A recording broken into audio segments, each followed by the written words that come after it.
What happens when summer ends, the buses roll, and suddenly your whole routine collapses like dominoes?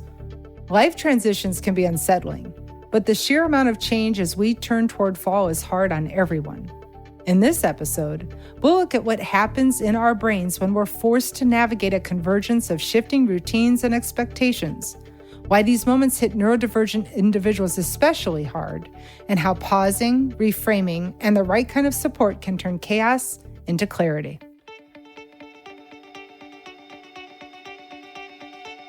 Hi, I'm Dr. Theresa Haskins, and welcome to Think Differently, the podcast that challenges the status quo and explores the power of neurodiversity to create a more inclusive and accessible world. Together, we will talk about everything from the value of different perspectives to the limitless potential of human beings. We'll explore how embracing differences can lead to endless possibilities and how you can maximize strengths to make a positive impact on the world. So sit back, relax, and join me as we get ready to think differently. Welcome back to another episode of Think Differently. Believe it or not, summer is coming to an end, and with that comes one of the biggest collective life transitions we experience each year. Kids head back to school, young people head off to college, others start their first jobs. Parents are juggling new routines, carpools, and homework. Workplaces shift into the last push towards the fourth quarter, the sprint to the finish, so everything can have a strong final push before the year end. When we think about the end of summer and the beginning of fall, it's a season of restarts and resets. And while that brings opportunity, it's also deeply disruptive. It feels heavy. It feels like being thrown off balance after the slower rhythm of summer. So today, I want to explore why life transitions trigger us so much, especially when we think about the neurodivergent population, why these transitions can spiral into moments of anxiety or depression. And then we're going to talk about how we might navigate this season of back to school, back to work, back to new routines with more compassion for ourselves, for our kids, and for all the people around us. One of the things I want to emphasize is this: transitions don't just feel hard, they are hard. They demand what's called adaptive functioning, and it's the ability to reorganize your behavior, your thought patterns, and routines in response to change. And that takes intentional effort and energy. Now, transitions demand energy because they are disrupting the established routines we already have, and they require us to construct new ones. Every new schedule, every new form to sign, every email, every deadline adds to what psychologists call cognitive load.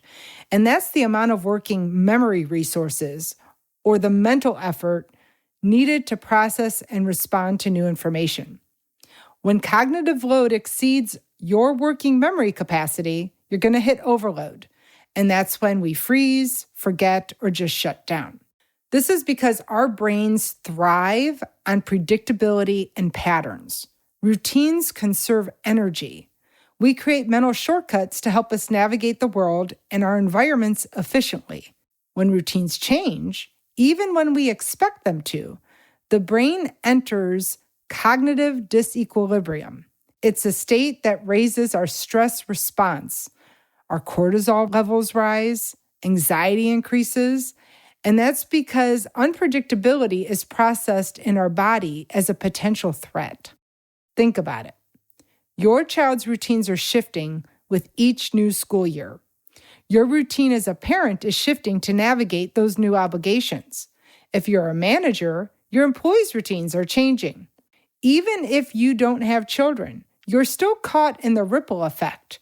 Traffic patterns change, grocery store crowds shift, and even the clothing we wear changes with the season.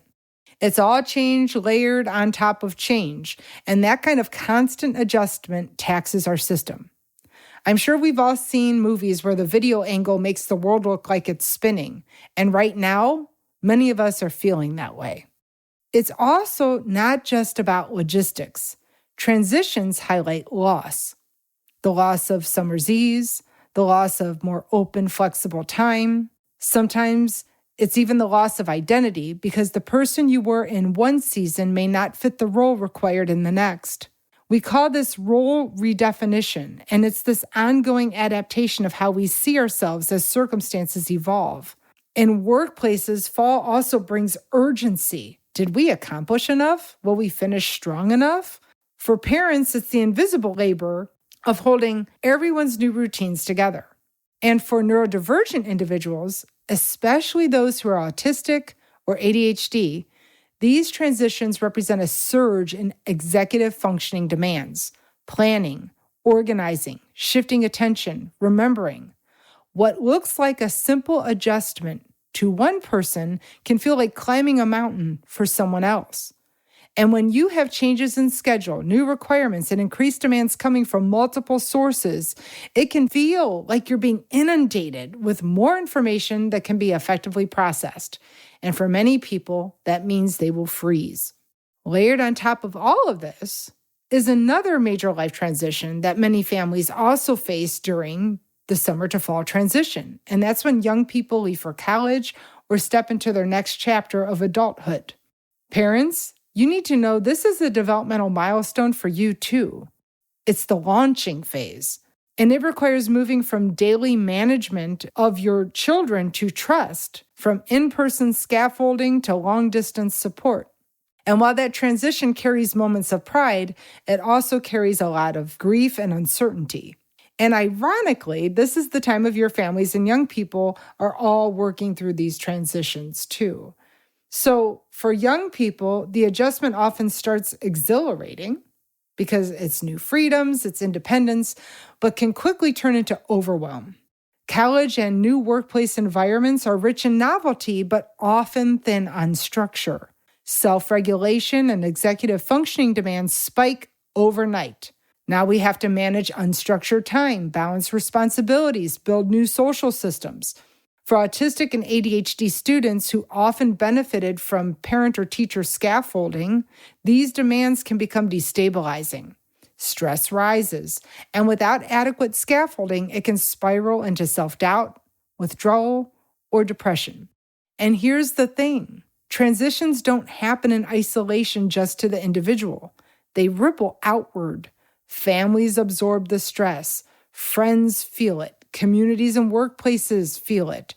We're all being impacted by the weight of all of these emotional transitions happening at the same time. It is the biggest collective community shift that happens every single year. And that's why it's so important to pause, because pausing matters. When routines change, the initial instinct is to keep running and reacting, move faster to keep up.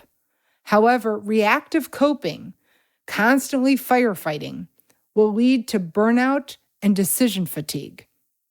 If you do not pause, you will lose the chance to intentionally set yourself up for success in the weeks to come. Now, pausing allows for metacognition. And those of us in the education realm understand how important it is to develop this process. It's an ability to step back, assess what's changing, anticipate the blockers, and build new strategies for success. It allows you to create better coping mechanisms amongst the chaos you're experiencing. So instead of just running and rushing from task to task to task, we need to ask ourselves, what's new in my schedule? Where are the friction points?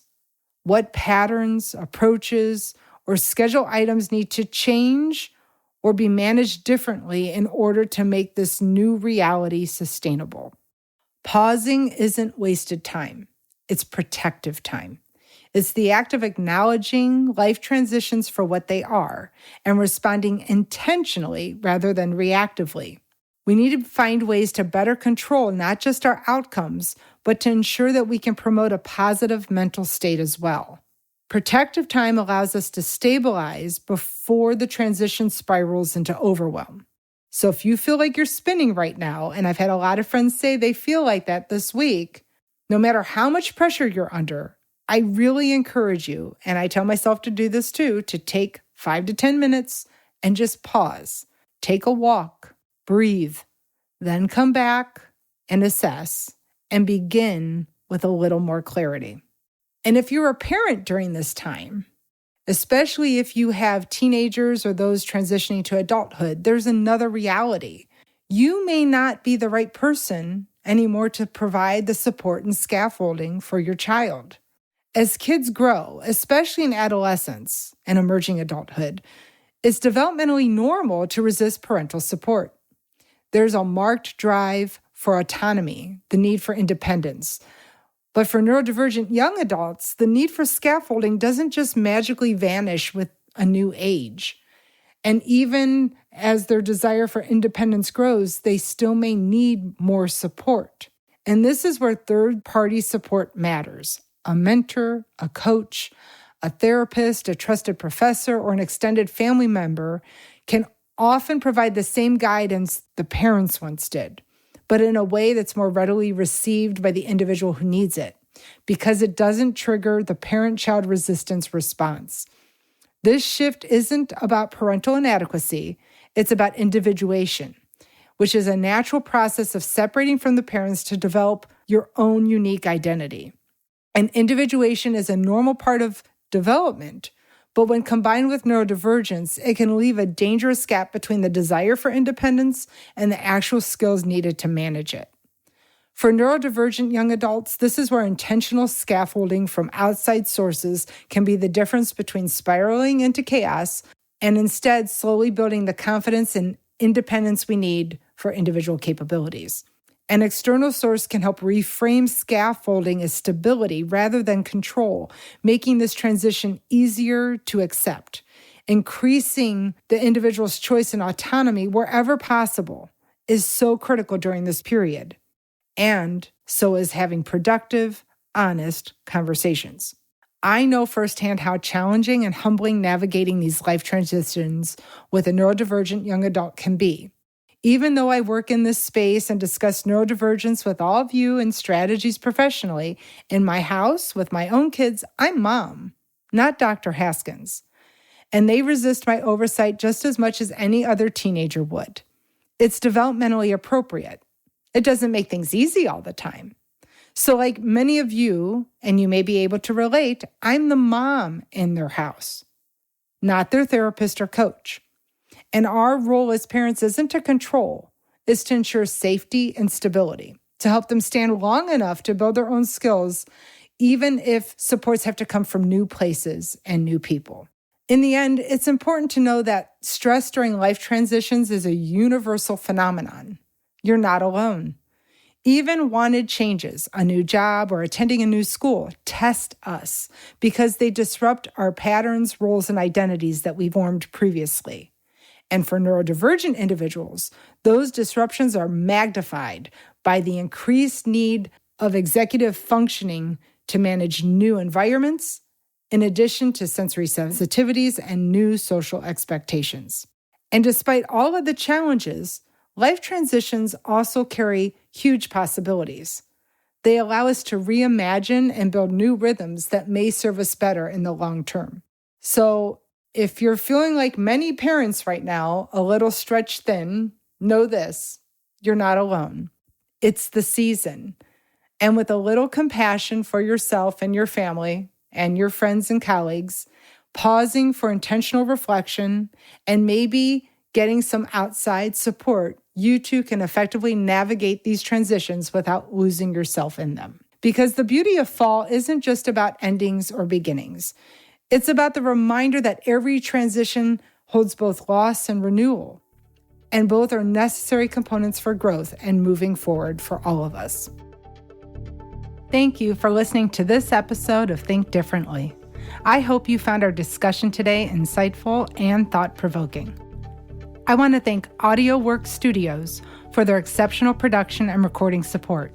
Without their expertise and dedication, this podcast would not be possible. If you enjoyed this episode, we encourage you to share it with others.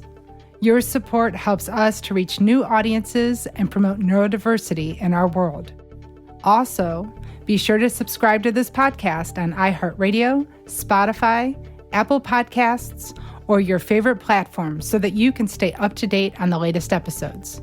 We look forward to seeing you again soon on Think Differently.